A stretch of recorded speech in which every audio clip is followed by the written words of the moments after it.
We've reached that time once again where we check in with Dave Walker and find out what's going on in the museum scene in our region.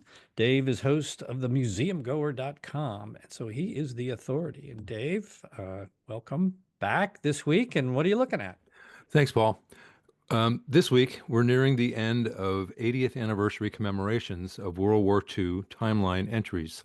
So this year's electronic field trip, hosted by the National World War II Museum, will survey major war-concluding events and then look at the post-war world, including Nuremberg trials, the rebuilding of Europe and Japan, the Cold War, and the changes to American society that followed the war. Aimed at students in grades 7 through 12, the EFT, titled World War II Legacy, will stream in two parts at 9 a.m. Monday, April 28th, and at 9 a.m. Thursday, May 8th, which is the 80th anniversary of VE Day, which is one of those timeline entries. The registration link at nationalwwii.museum.org asks for teacher signups, but past editions are archived on the museum's website and YouTube page and are available for anybody to view. This one will eventually end up in that free archive as well. Those past editions have covered the Holocaust, the war on the home front, the experience of Japanese Americans and African Americans during the war, the attack on Pearl Harbor, D-Day, and the Manhattan Project. Typically, students are cast as hosts of these digital excursions into history. This year's student reporters traveled with the museum's production team to several locations around Berlin, Reims, France, to the Museum of the Surrender, where the Third Reich's reign ended in May 1945 and what was then the supreme headquarters for the Allied Expeditionary Force, and finally to Setzlenienhof Palace, site of the July and August 1945 Potsdam Conference, at which Stalin, Churchill, and Truman considered a post-war path forward for Europe and Asia. According to Chrissy Gregg, Associate Vice President of Education at the museum, both the Museum of Surrender and the site of the Potsdam Conference are frozen in time. Original maps are still on the wall at the Reims surrender site.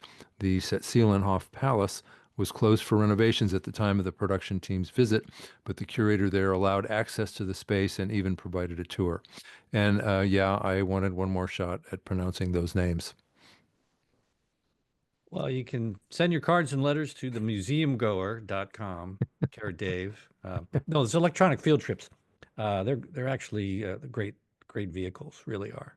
Now, the production values are first class. The 2020 EFT, Revisiting the Manhattan Project, was nominated for a National Daytime Emmy Award. And the museum always does a great job in basing some of each electronic field trip on its New Orleans campus. This edition was partly filmed in the Campaigns of Courage and Liberation pavilions there. In addition, the museum has launched a new podcast titled 1945, examining the war's concluding months, and will host a two-day symposium dedicated to the end of the war coming up in early August. Turning quickly to public programs, the opening downbeat of the New Orleans Jazz and Heritage Festival is just hours away, as are a couple of public events that take their theme from that annual celebration of local arts and culture. Wednesday, April 23rd at 6:30 p.m., Friends of the Cabildo will host a screening of 16mm movies from the Louisiana State Museum collection made at the first New Orleans Jazz and Heritage Festival in 1970. Some of the performers preserved on the films include Duke Ellington, Pete Fountain, Danny Barker, and Mahalia Jackson. During sections of the film without sound, a jazz trio will provide live accompaniment. The event will take place at the New Orleans Jazz Museum. More at friendsofthecabildo.org. And from 4 p.m. to 8 p.m. Tuesday, April 29th, the Jazz Museum will host an International Jazz Day festival celebrating jazz education, with free performances by young musicians from local schools and colleges who may be making their way to the fairgrounds someday. More at nolajazzmuseum.org. And you can hear or find out more. You just heard it, but you can find out more about anything we've talked about at Dave's website, themuseumgoer.com. We check in with Dave each week. Thanks, Dave. Happy Jazz Fest, and we'll catch up with you next week. Thanks, Paul. Happy festing.